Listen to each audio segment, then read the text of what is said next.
안녕하세요 여러분, 카씬코리아의 DK킴입니다. 사실 한국어로 이렇게 혼자 인사를 드리려니까 정말 어색한데요, 사실 최초이기도 하고요. 제가 이렇게 영상을 켜고 인사를 드리게 된 이유는 이번에 제가 한국타이어 벤투스 익스피리언스 크루로 활동을 하게 되면서 오늘 BMW 드라이빙 센터에서 벤투스 에보 신제품을 테스트해보고 느껴보러 왔어요. 혼자 리뷰를 할 때는 영어로 채널을 운영을 하고, 와이프 드마와 함께 할 때는 한국어로 운영을 하는 방식의 투트랙으로 제가 채널을 운영을 하고 있는데, 오늘 한국 타이어의 새로운 신제품 벤투스 에보, 타이어에 조금 관심 있으신 분들은 바로 뭔지 아실 거예요. 에보 2가 있었고 에보 3도 있었고, 이번에 신제품이니까 에보 4이지 않을까라고 생각하실 수 있겠는데, 지금까지의 히스토리를 보면 4세대 상품이 맞습니다. 한국 타이어에서 오피셜하게 이야기를 하기로는 더 이상 에보 4 이런 시리즈로 올라가는 게 아니라 한국 타이어 벤투스 에보로 확정을 지어서 앞으로 출시될 벤투스 스포츠 세그먼트의 새로운 기준점이자 시작점이 될 타이어다라는 의미로 거기에 익스피리언스 크루로 제가 이번에 함께 활동을 하게 되면서 BMW 드라이빙 센터 영종도에 위치한 이곳에서 와서 반나절 동안 여러 가지 터레인에서 여러 가지 상황에서 그렇지만 풀 외신 상황에서 충분한 브레이킹 성능과 타이어를 BMW 차량을 벤투스 에보와 더불어서 정말 다양하게 즐겼어요. 메인 스트레이트에서 풀 브레이킹, ABS를 작동시키면서 다시 한번 풀 브레이킹, 이렇게 핸들 정렬만 해주시면 핸들 조향을 해보면서 타사 경쟁 모델인 미쉐린 PS5 대비 어떻게 차이가 나는지를 온전히 느껴보라고 한국 타이어와 BMW 드라이빙 센터에서 준비를 해줬거든요. 결과를 보여드리고자 영상을 켜서 거꾸로 인트로를 지금 찍고 있습니다. 왜냐면 영어만 컨텐츠를 찍을 생각을 했거든요. Welcome to CarSceneKorea. I introduce newly released Genesis, Hyundai, and Kia cars. 저도 이제 한국어 컨텐츠를 적극 제작하면서 여러분께도 저도 편하게 다가갈 수 있고, 제조사뿐만 아니라 타 브랜드에게도 저도 좀 더 손쉽게 다가가서 함께 협업할 수 있는 이런 장을 조금 더 만들어야겠다는 생각을 해서 와이프 드마와 한국어 컨텐츠를 제작을 하고 있었거든요. 그래서 종종 이렇게 제가 한국어와 영어를 병행해서 진행하는 컨텐츠를 많이 보실 수 있게 될 것 같습니다. 각설하고 말씀드린 직진 상태에서 풀 브레이킹, 그리고 ABS가 터졌을 때도 조향성이 어디까지 확보가 되는지,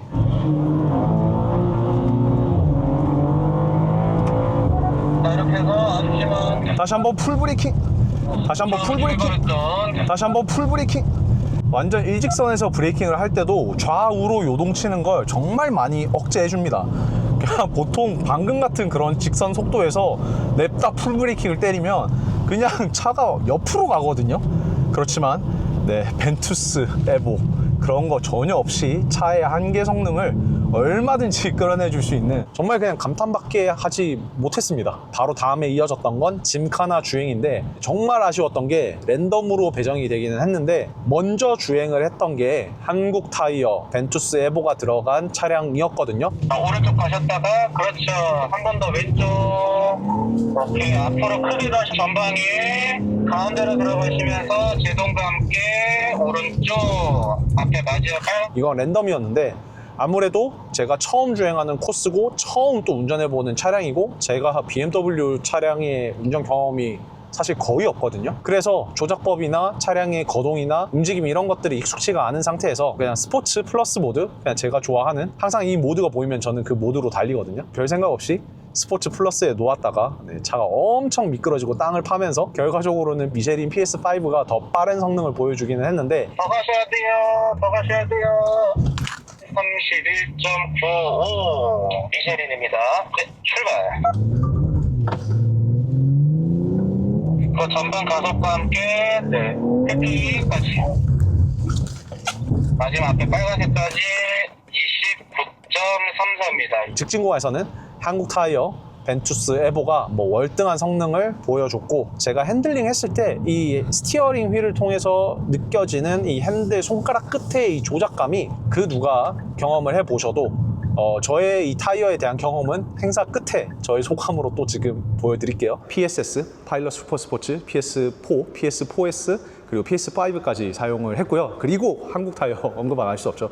V12 그리고 RS3, RS4 뭐 이렇게 전천후로 좀 그래도 좀 많이 사용을 해봤는데 타이어에 대한 경험이 좀 많이 있으신 분들은 바로 느껴지실 거예요. 배수 능력이 이 타이어가 물을 뱉어내는 이 배수 능력의 차이는 특히 이런 오늘같이 엄청나게 풀 외신 상황에서는 그냥 면밀하게 가감없이 드러나기 마련이거든요. 그리고 이런 트랙 주행 말고 이거보다 더 두드러지는 곳이 없죠. 정말 이 빗길에서 180km 메인 스트레이트에서 풀 제동을 하고 이 지금 몇 킬로에서 브레이킹 들어가죠? 170, 180. 뭐 좀 마진이 지금 엄청 많았죠, 방금 지금은. 사실 저는 제가 제 스스로의 운전 실력을 믿지 못해요. 그래서 엄청 마진을 두고 운전을 하고 꼭 스포츠 주행이나 트랙 주행이 아니더라도 일상 주행에서도 그렇게 운전을 하는데 트랙 주행을 여러 번 반복하면서 차량도 친해지고 타이어랑도 친해지고 차량 타이어가 어디까지 받아주는지 익숙해지고 나서는 또 보시죠.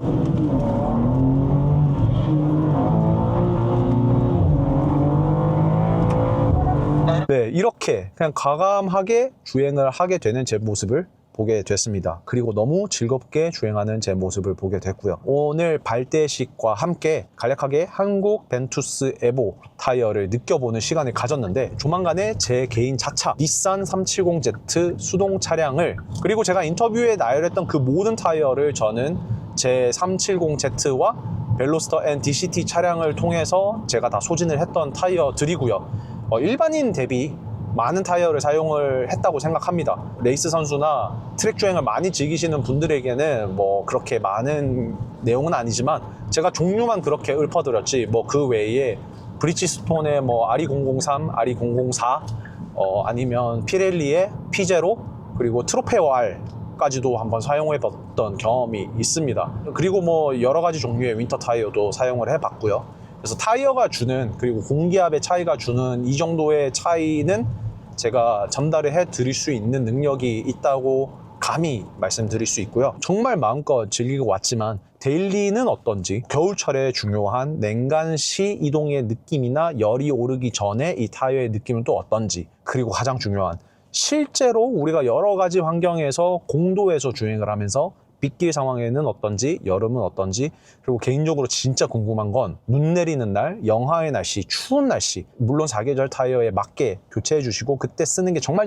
중요한데 여전히 퍼포먼스 타이어를 끼고 겨울을 나시는 분들이 많이 계신 것도 알아요. 아니면 갑자기 첫눈이 내려서 의도치 않게 주행을 하게 되는 상황도 분명히 생기고요. 여러분 참고로 저는 윈터 타이어만 지금 2대분이 따로 있을 정도로 겨울이 오면 윈터를 바로 장착합니다. 모든 공산품이 사실 그렇듯이 성능도 중요하지만 가격을 빼고 얘기할 수가 없잖아요. 가성비라는 단어가 있듯이 이 가격대 성능 비율 이게 정말 중요한데 경쟁사인 미쉐린 타이어 대비 한국 타이어가 만드는 국산 타이어이기 때문에 또 그런 부분도 분명히 있고요. 가격적인 메리트가 많이 존재를 하기 때문에 지금 이번에 출시된 한국 벤투스 에보 가격의 차이가 사실 이 차량의 성능이 몇 퍼센트 차이가 나느냐의 척도가 저는 또 될 수 있다고 분명히 생각합니다. 예를 들어 한 대분이 200만 원이고 한 대분이 100만 원이 타이어가 있다면 가격적으로 놓고 봤을 때 2배까지 되면 너무 좋겠지만 그러기에는 좀 현실적으로 불가능하고 가격이 비싼 만큼 당연히 좋아야 되잖아요. 그렇지만 이 성능 대비 가격대의 이 성능이 얼마나 차이가 나는지 제가 말씀드릴 수 있도록 롱텀에서 말씀드릴 수 있도록 한번 해보도록 하겠습니다. 오늘 너무 즐겁게 BMW 차량 그리고 한국 타이어 벤투스 에보 온몸으로 느끼고 갑니다. 마지막에 오늘 또 타이어를 개발하신 총괄 책임자 분의 간략한 인터뷰도 제가 첨부를 할 거거든요. 그 내용을 들으시면서 얼마나 이분들이 진심이셨는지. 저는 한국 타이어에서 신상품 개발 담당하고 있고요. 이 웻 성능이 강화가 많이 되었다고 성능으로도 보여주셨고 저명한 잡지 아우터 빌드에서도 이 공신력이 있는 곳에서도 다 테스트를 받고 검증을 끝낸 타이어인데 네. 그래서 지금 한국 타이어가 정말 솔직하게 이 부분에서 우리가 경쟁사 대비 부족했으나 그걸 다 극복했다. 우선은 두 가지 측면이 있습니다. 컴파운드 측면이 좀 있는데 재료, 그러니까 설명 자료에 보면 실리카 함량이 높아졌다 이렇게 되어 있는데 실리카라는 거 하면은 모래 같은 건데 그게 많이 들어갈수록 웻 그립이 좋아집니다. 모래 같은 거를 고무에 섞이지 않겠죠, 잘? 네. 그거를 잘 섞는 기술이 또 배합의 기술. 예, 그게 또 필요한데 그 부분에서 한 단계 또 앞서갔다. 그리고 두 번째는 타이어 전체의 강성. 선형적으로 이제 그립을 잃거나 그립을 가져온다는 거는 프로파일 설계부터 구조까지 좀 더 많이 강화를 한 부분이 있습니다. 그리고 이 담당자 분의 이 마지막에 행사를 마무리하면서 조금 이렇게 훔치신 눈물. 당첨자들한테서 박수 한 번만 좀 부탁드립니다. 너무 진심이시고 그간의 고생과 노력의 결실이 오늘의 행사로 이어졌기 때문에 타이어에 조금 관심이 있으셔서 여기까지 영상을 보신 분들이라면 저는 감히 무조건 만족하실 수 있는 그런 퍼포먼스 타이어가 기존에 우리가 알고 있던 에보 타이어에서 부족했던 부분을 전부 다 개선시킨 모두를 만족시킬 수 있는 그런 타이어가 나왔다고 생각합니다. 그리고 those of you guys who watched up until this far, thanks for watching despite me speaking in Korean. I know this is already being supported with English subtitles and closed captions below. However, I know how frustrating it is to, enjoy a content in foreign language, especially when it has pretty much nothing to do with English, because English and 한국말 이렇게 하는 거 completely different. I know that, right? So, thank you very much. 여기까지 시청해 주셔서 정말 감사하고 조만간에 유튜브에서 멀티 랭귀지 오디오라고 하는 AI를 이용해서 여러 가지 언어로도 영상을 지원을 하거든요. 사실 지금 제 영어 콘텐츠 같은 경우에는 스페니쉬, 힌디, 일본어 이렇게 여러 가지 지금 한 6개국어 정도가 자동으로 계속 더빙이 돼서 붙고 있어요. 그리고 한국어도 분명히 계획에 있고 빠른 시일 안에 붙을 예정이니 몇몇 분들은 제 컨텐츠가 영어 공부가 좀 된다고 이렇게 감사하게도 얘기해 주시더라고요. 그래서 조금 영어 공부를 한다는 느낌으로 그렇게 함께 이렇게 접근해 주시면 정말 감사하겠습니다. 다음에는 제 와이프 드마랑 또 함께 한국어 컨텐츠로 뵙도록 하겠습니다. 여기까지 시청해 주셔서 진심으로 감사드립니다. 그리고 한국타이어 관계자분께도 진심으로 감사드립니다. 시청해 주시는 분들과 저 함께 서로 윈윈할 수 있는 양질의 컨텐츠를 계속해서 만들 수 있도록 노력하겠습니다. 그러면 다음 영상에서 뵐게요. 안녕. 이제 우리나라 비 정말 많이 오는데, 그리고 막 폭우로 오는데, 집중호우로 오는데, 그때 엄청난 성능, 여러분이 사고가 나냐 안 나냐를 판가름 짓는 게 저는 바로 이 벤투스 에보가 될 거라고 생각합니다. 오늘 감사합니다. 네, 감사합니다. 좋은 타이어 정말 감사합니다.